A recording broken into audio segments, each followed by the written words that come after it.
যেহেতু আমরা একটু ফাঁকা এসি, দেখেন বিকেল বেলার টাইমে ওয়েদারটা অনেক সুন্দর। আর এই গাছগুলোর জন্য আরো বেশি সুন্দর, যেহেতু আমরা সাগর পাড়ে যদি এত সুন্দর গাছগুলো থাকে, মানে সবকিছু মিলে করলে অনেক সুন্দর হবে।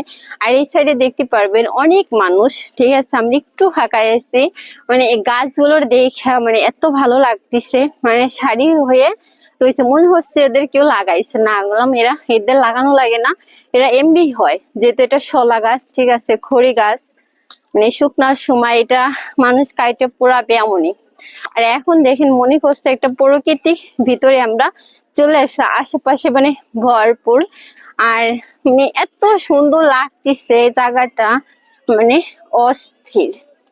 সবাই মিলে ছবি তোলা বা এই সাইডে ফুটবল খেলা, সবাই সবার মতন ব্যস্ত। আর যেহেতু ঘোরার সময় মানুষ বিকেল বেলায় আসে, আর যদি এমন সুন্দর একটা জায়গা থাকে, কে না আসবে ঘুরতে বলেন, পরিবার নিয়ে হোক বা আত্মীয় স্বজন, যার যেটা মনে হয় সে সেটা নিয়ে ঘুরতে আসে।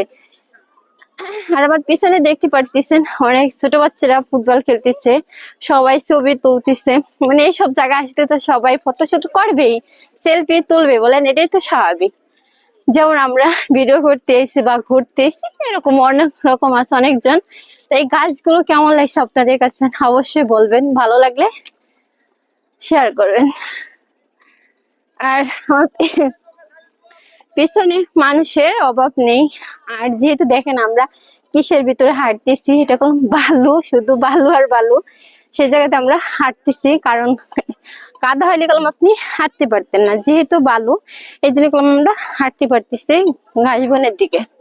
আর এই জায়গাতে সবাই কলাম নদীর ওই পারে একটা চর আছে, সে চরে যায় অনেক ট্রলার নৌকা নিয়ে, আবার কেউ ঘোরার জন্য।